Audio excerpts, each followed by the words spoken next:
Hey, hello.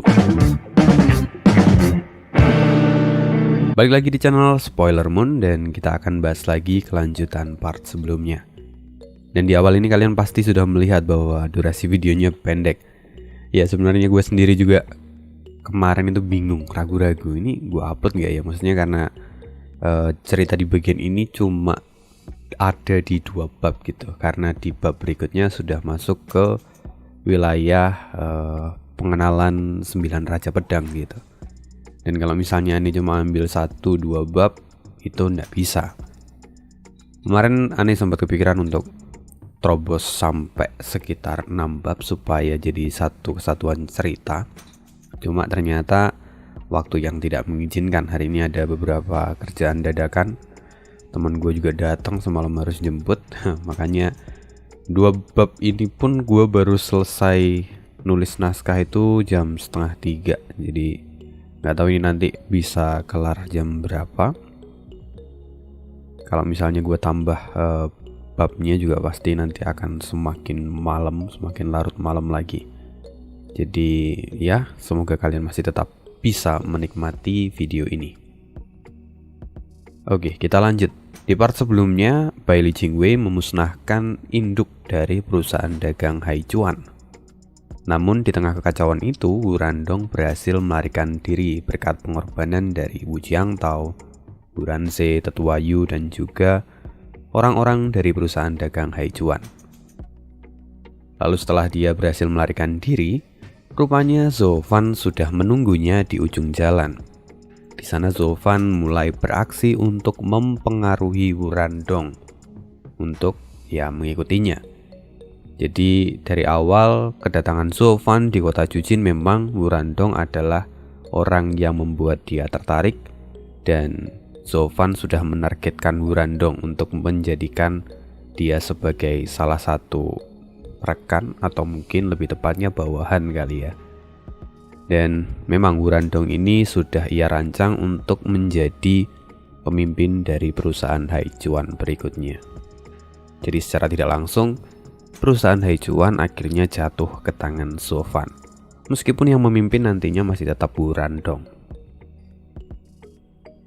Lalu sekarang Zhou Fan sedang dalam perjalanan kembali menuju pegunungan 10.000 binatang iblis untuk menemui Kun Peng. Tujuannya jelas untuk menyelamatkan San Ge. Lalu apa yang akan terjadi berikutnya? Mari kita dengarkan lagi di part 190. Part kali ini aneh ambil dari kelanjutan bab 970 sampai dengan 971.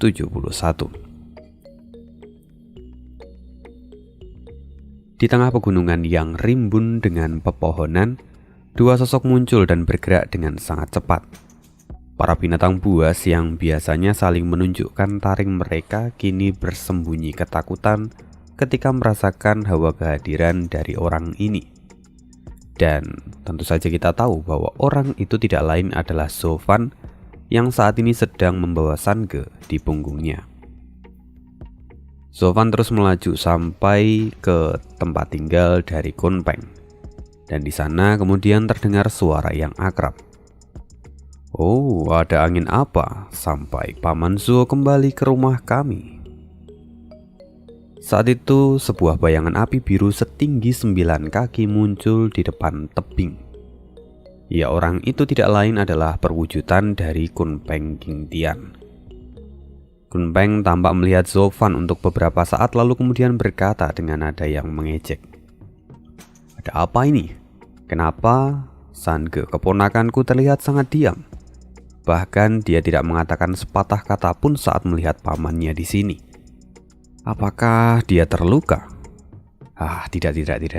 Itu mustahil. Mana mungkin ayahnya yang hebat ini akan membiarkan anaknya sampai terluka? Bukankah ayahnya ini yang sudah membual sebelum meninggalkan gunung ini waktu itu? Jadi mana mungkin keponakanku yang tersayang sampai terluka?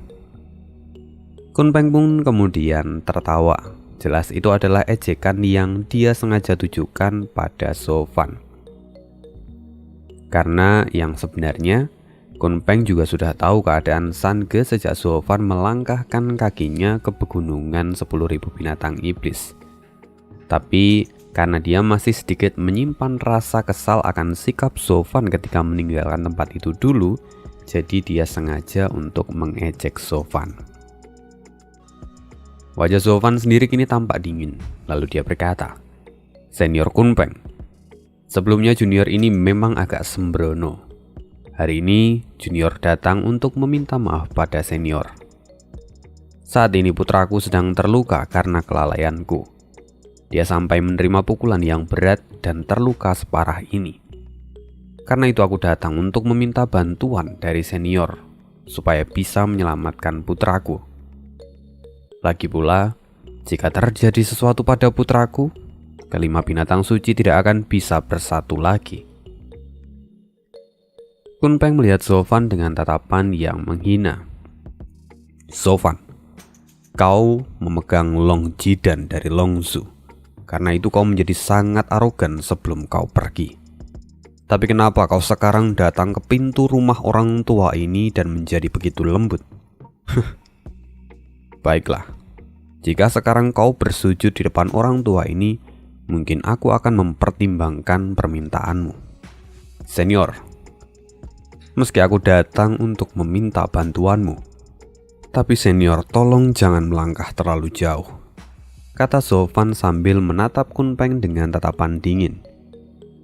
"Kali ini aku datang memang untuk meminta bantuanmu, dan aku pun meminta maaf atas kekasaranku sebelumnya.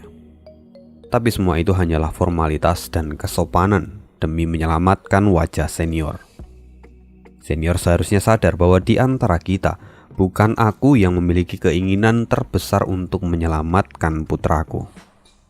Bukankah begitu? Bukankah senior sendiri yang membutuhkan formasi dari 5 binatang suci untuk menangani kaisar surgawi?"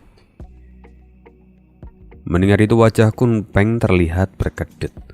Dia merasakan stagnansi di hatinya dan kemudian bergumam, "Nenek beruang, bocah ini memang terlalu arogan. Bahkan saat dia meminta bantuan pun, dia memintanya seolah aku yang berhutang padanya. Dasar bajingan kecil. Baiklah, cepat bawa dia kemari," kata Kun Peng sambil melambaikan tangannya, lalu kemudian memasuki gua miliknya. Sofan pun kini tampak menyeringai, lalu kemudian dia terbang mengikuti instruksi dari Kun Peng. Lalu Sofan meletakkan San Ge di atas ranjang batu. Kerennya Sofan adalah dia sebelumnya sengaja diejek oleh Kun Peng, tetapi ternyata Sofan bisa membalikkannya dengan begitu mudah. Dia meminta bantuan tanpa kehilangan muka sedikit pun. Sekarang setelah San Ge diletakkan di atas ranjang batu itu, Kun Peng kemudian mengulurkan 2 buah jarinya untuk memegang pergelangan tangan San Ge dan memeriksanya. Tapi tidak lama setelah itu, mata Kun Peng tiba-tiba menyipit dan dia berteriak, "Bagaimana bisa ini terjadi? Kenapa tudung kilin anak ini sampai berlubang?" "Apa? Tudung kilin?" "Ya." Kun Peng mengangguk, ekspresinya pun terlihat serius. Lalu dia mulai menjelaskan, "Tudung kilin adalah cahaya ilahi pelindung tubuh bawaan kilin. Itu seperti wadah yang bisa menampung kekuatan kilin dan menjadi energi kehidupan untuknya. Tapi setelah tudung kilin berlubang, kekuatannya pun bocor, jadi tubuhnya menjadi semakin lemah dari waktu ke waktu.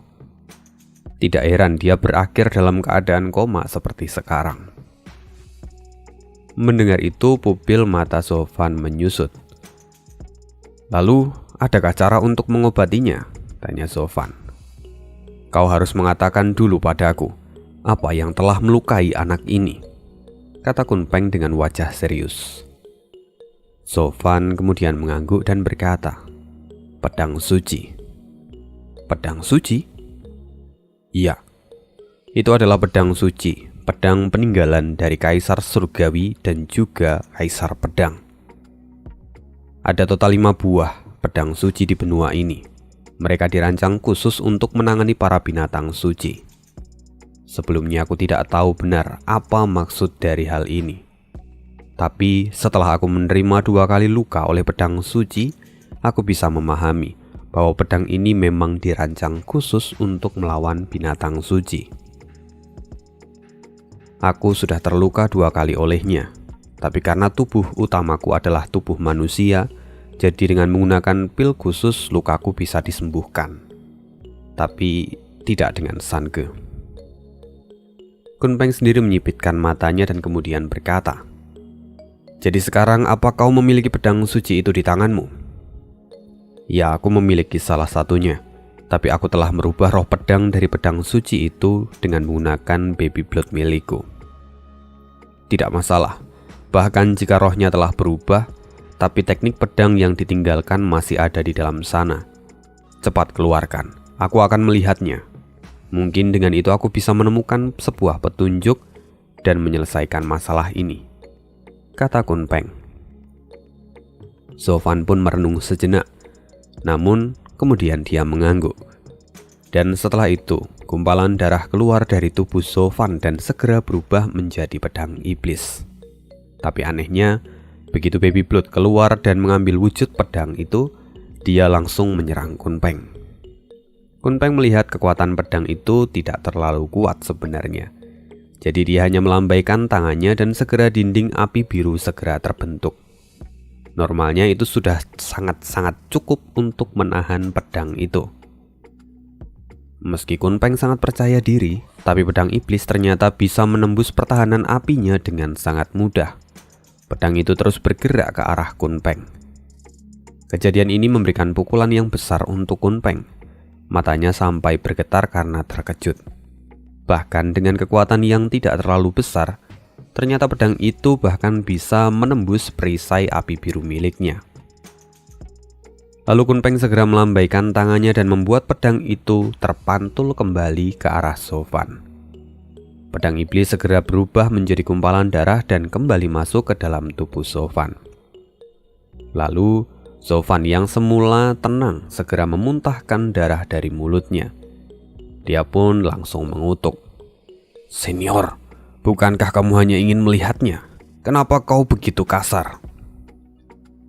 Siapa yang tahu bahwa pedang ini pada dasarnya memang menjadi musuh alami dari kelima binatang suci. Tidak ada cara lain selain menjatuhkannya, kata Kunpeng. Lalu dia perlahan menghela nafas dan berkata, "Sekarang aku bisa tahu kenapa Sange terluka separah ini. Itu terjadi karena pedang ini memang didesain untuk menjadi musuh yang mematikan bagi kami." Sofan agak bingung. "Maksud senior?" "Nak, kau tentu tahu bahwa dunia ini tersusun oleh yin dan yang, dua kekuatan yang saling melemahkan satu sama lain. Mari ambil contoh, api dan air yang saling bertentangan tidak akan bisa hidup berdampingan. Jika air terlalu banyak maka api akan padam. Sebaliknya jika api terlalu besar maka air akan menguap dan menghilang. Itu pun sama dengan binatang suci dan pedang suci. Begitu kami saling bertemu satu sama lain, maka kami akan saling menghancurkan. Jika pedang ini lebih kuat, maka dia bisa menyebabkan luka parah atau bahkan kematian pada binatang suci." Jadi seperti itu. Sekarang aku mengerti. Raja Pedang Feiyun dan orang-orang yang telah berlatih menggunakan pedang ini akhirnya telah menyerap inti dari kekuatan pedang suci. Karena itu juga serangannya bisa berakibat fatal pada Sange, kata Sofan dengan mata bergetar. Mendengar itu Kunpeng pun mengangguk. Itu benar. Jika orang lain mempraktekkan apa yang ada di dalam pedang ini dan menjadi lawan dari Sange, itu akan sangat berbahaya. Belum lagi dia masih kecil dan tidak cukup kuat. Luka yang ditinggalkan oleh serangan ini bahkan sampai melubangi tudung kilin miliknya. Kaisar Surgawi memang picik. Dia bahkan menempatkan 5 prajurit suci ini untuk menekan kami di dunia bawah ini. Mereka berdua pun terdiam untuk beberapa saat. Lalu kemudian Sofan berkata, "Jadi apakah ada cara lain untuk menyelamatkan putraku?" "Aku sudah mengatakan semuanya. Kekuatan kami binatang suci dan pedang ini saling bertentangan. Itu tidak cocok satu sama lain, kecuali..." Kunpeng menghela nafas panjang. Lupakan saja. Orang tua ini bahkan tidak tahu di mana dia berada. Padahal sekarang kau harus segera mengobati putramu ini. Sofan mengerutkan keningnya. Apa maksud senior? Adakah sesuatu yang bisa menyelamatkan Sange? Kunpeng terdiam sesaat lalu kemudian berkata, sebenarnya di antara kelima binatang suci, ada satu binatang suci yang terlahir dengan kemampuan penyegelan yang sangat kuat. Dia adalah Feng Tianhiao. Feng Tianhiao ini adalah salah satu binatang suci yang digambarkan seperti kura-kura laut atau disebut juga kraken di dalam novel ini. Nah, nanti penggambaran lebih jelasnya kita akan bahas ketika Sofan bertemu dengan Feng Tianhiao. Hayo, gimana sih? Feng Tianhiao, itu namanya kurang lebih. Jadi mari kita sebut saja Feng Tian supaya lebih mudah. Feng Tian memiliki teknik penyegelan terkuat di dunia. Bahkan di masa lalu, ke-10 kaisar sangat kesulitan untuk menghadapi tekniknya. Hanya setelah perjuangan yang panjang, akhirnya Kaisar Surgawi berhasil merusak segel ini. Jika kamu bisa menemukannya, dia mungkin bisa menyegel lubang yang ada di tudung kilin dari putramu. Mendengar itu, Sofan mengerutkan keningnya dan bergumam, Feng Tian, mungkinkah di dunia ini dia adalah satu-satunya yang bisa menyembuhkan cedera Sange? Ya, seharusnya dia bisa melakukannya. Mungkin hanya dia. Tapi aku tidak tahu di mana dia berada sekarang, kata Kunpeng sambil menghela nafas. Sofan merenung sebentar, lalu kemudian dia teringat dan berkata, senior, jika kamu mengatakan hanya Feng Tian satu-satunya yang bisa menyelamatkan putraku, tetapi di dalam perjalanan saat aku kembali, aku menemukan sebuah benda yang dikenal sebagai gel Beihai. Benda ini berasal dari daerah Beizhou. Setelah benda ini dioleskan pada luka luar Sange, tubuhnya langsung membaik. Jadi, mungkinkah hal ini ada hubungannya dengan Feng Tian? Sofan kemudian mengeluarkan sebuah labu dan menyerahkannya. Gel Beihai? Aku sama sekali tidak pernah mendengarkan nama itu. Dan selain itu, cedera Sange yang disebabkan oleh pedang suci yang sengaja dirancang untuk melawan para binatang suci seharusnya tidak bisa disembuhkan dengan mudah. Apalagi dengan benda-benda yang berasal dari dunia yang fana ini. Seharusnya lukanya tidak bisa sembuh. Kunpeng kemudian mengulurkan tangannya dan mengambil labu itu. Dia kemudian membuka penutupnya dan mencium aroma dari dalam labu itu dan wajahnya langsung dipenuhi dengan keraguan. Ini? Melihat wajah Kunpeng yang seperti itu, Sofan langsung berkata, kenapa senior? Apakah kamu memiliki petunjuk? Tentu, kata Kunpeng sambil menghela nafas dan sedikit menahan tawa di mulutnya. Setelah itu dia mengembalikan labu itu pada Sofan dan berkata, nak, kamu tadi menyebutkan tentang nama benda ini, dan dari mana kamu mendapatkannya? Sofan tampak agak ragu-ragu lalu berkata, aku mendapatkannya secara tidak sengaja. Saat kami kembali, ada seseorang yang tidak kukenal membantuku dan menyembuhkan luka dari Sange dengan menggunakan benda ini. Tapi meski begitu, ini sebenarnya bukanlah benda yang murah, karena setidaknya benda ini setara dengan 20 juta batu roh suci, bahkan mungkin lebih. Dan benda ini dia dapatkan dari wilayah Beizhou. Wajah Kunpeng kembali terlihat terkejut. Lalu kemudian dia tertawa dan menggelengkan kepalanya kali ini. Ada apa senior? Apakah ada sesuatu yang salah? Tanya Sofan dengan curiga dan wajah kebingungan. Lalu Kunpeng menggelengkan kepalanya dan berkata, aku tidak mengerti pada jalan pikiran kalian para manusia. Kalian selalu saja memperlakukan segala sesuatu sebagai harta yang sangat langka. Mendengar pernyataan itu, Sofan semakin bingung. Dia kemudian berkata, Bukankah benda ini memang benda yang langka? Bahkan aku sendiri tidak bisa menemukannya di dalam catatan yang ditinggalkan oleh Kaisar Jiuyo. Bisakah senior memberikan sedikit penjelasan padaku ini? Tidak. Kunpeng menggelengkan kepalanya. Wajahnya sendiri tampak agak memerah dan sedikit malu untuk menjelaskannya. Tapi akhirnya dia kemudian berkata, mungkin ini memang adalah benda yang langka di dunia fana ini. Dan Kaisar Jiuyo sendiri mungkin tidak mengetahuinya. Atau jika dia mengetahuinya pun, dia tidak akan pernah menuliskan benda ini di dalam catatannya. Senior, apa kau sedang mempermainkanku? Bukankah kamu mengatakan bahwa benda ini langka? Jadi bukankah itu adalah benda yang berharga? Lantas, kenapa Kaisar Jiuyo sendiri sampai tidak mengetahui benda ini? Anak muda, maka akan kukatakan yang sebenarnya. Benda ini tidak lain adalah kotoran Feng Tian. Ini adalah tai dari orang tua itu, kata Kunpeng sambil menahan tawanya. Sofan benar-benar terpana. Apa? Ini? Benda ini?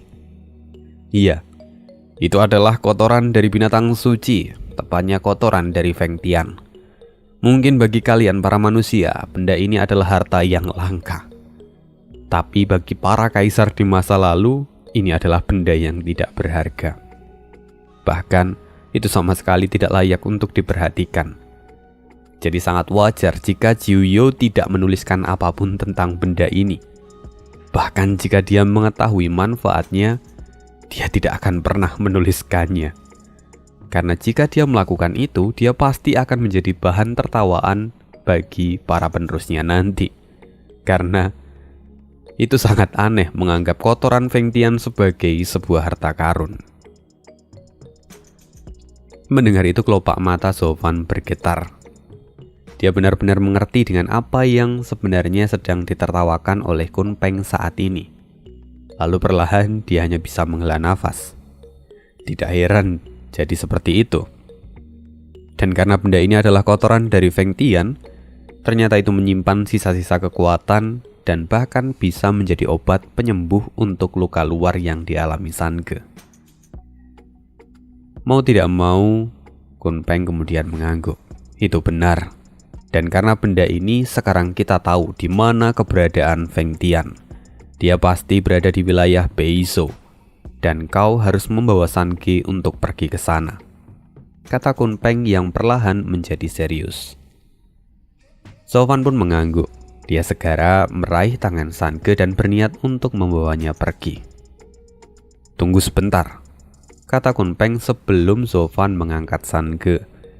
Sofan melihat Kunpeng dan tampak agak kebingungan. Tapi kemudian Kunpeng menjelaskan, Nak, kau harus melewati ribuan mil untuk menemui Feng Tian. Bahkan mungkin kau butuh waktu yang cukup lama untuk bisa menemuinya. Sedangkan Sange saat ini sedang terluka parah.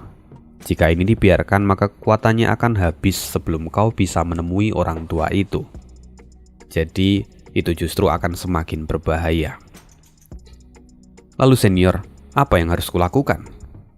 Tanya Sofan. Tapi Kunpeng tidak mengatakan apapun, lalu api biru segera menyala di tangannya. Dia kemudian menjentikkan jarinya dan api itu melesat ke tubuh Sange.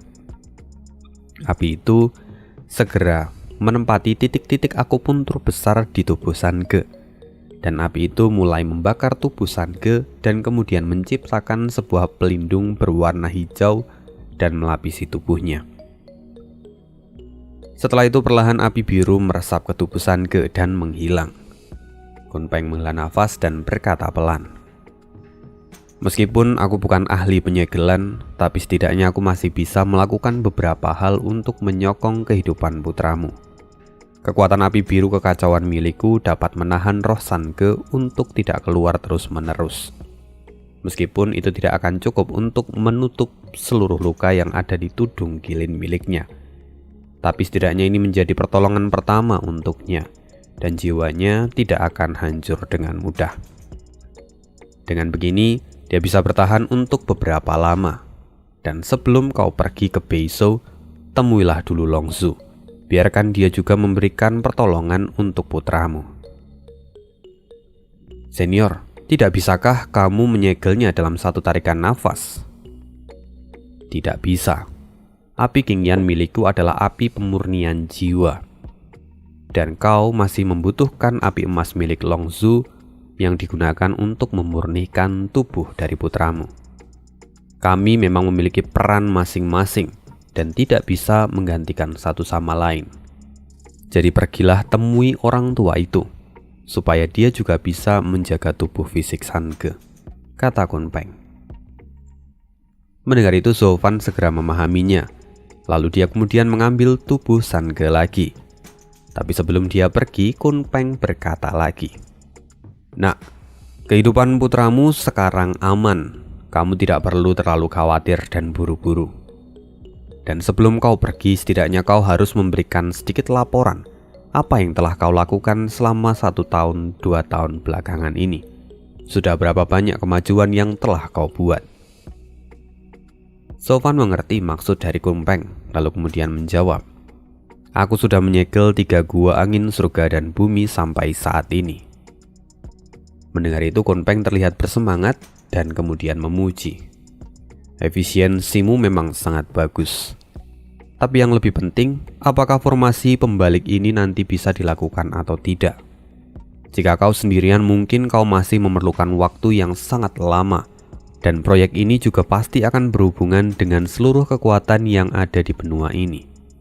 Jadi, apa kau sudah punya rencana untuk mengatasinya?" "Senior tidak perlu khawatir.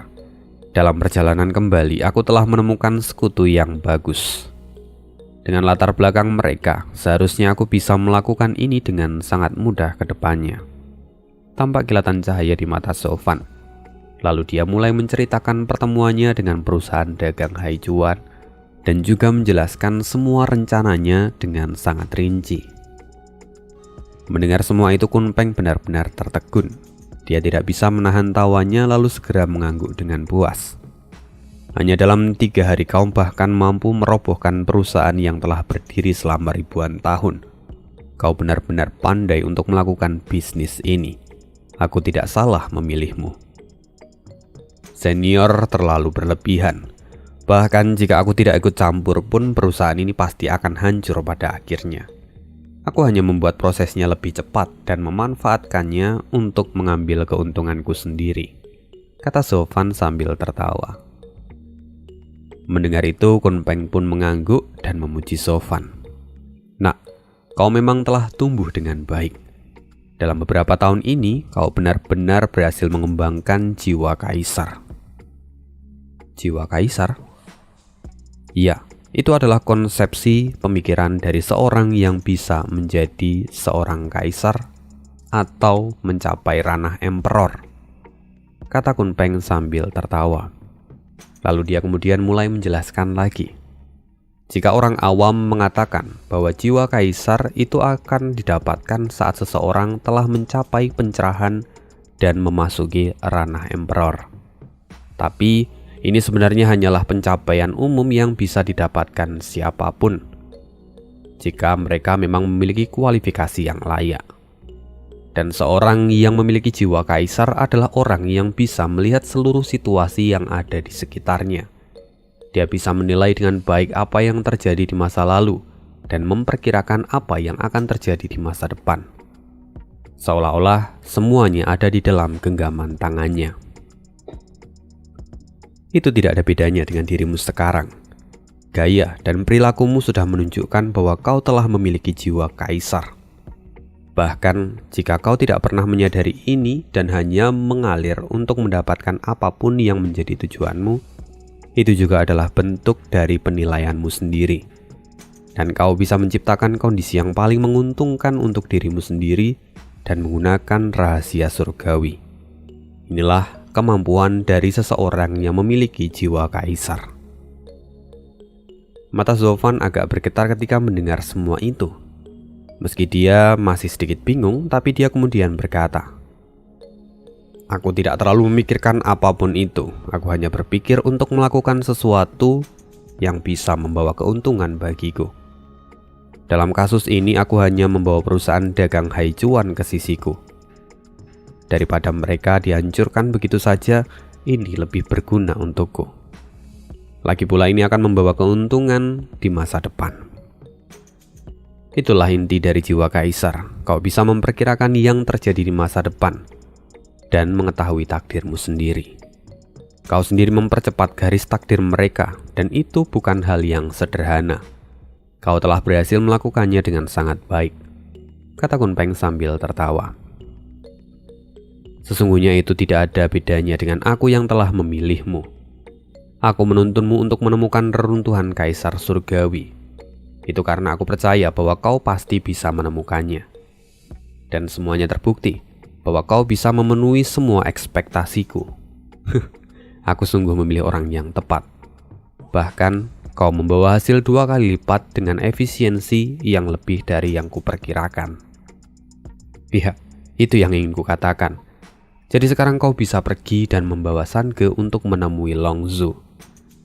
Pergilah bersama Gagak berkepala 3, supaya kau bisa pergi dengan lebih cepat.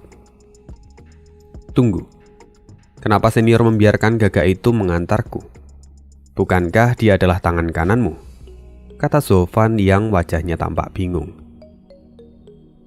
Tapi Kun Peng kemudian berkata, itu benar, meski dia adalah tangan kananku, tapi sekarang kau lebih membutuhkannya dibanding aku.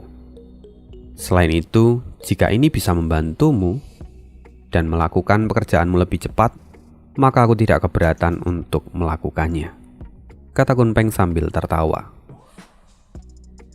Dan begitulah, akhirnya Zofan telah menemui Kun Peng, dan Sange telah menerima berkat dari api Qingyan yang bisa menjaga jiwanya untuk saat ini.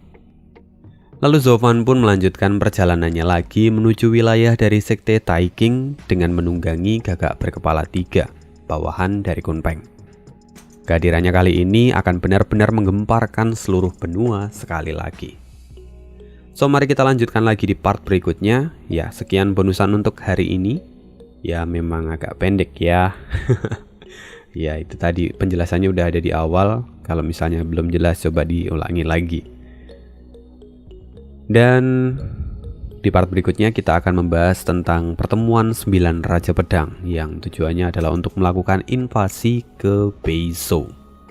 Jadi semoga kalian puas dengan video kali ini dan see you again di next video. Bye.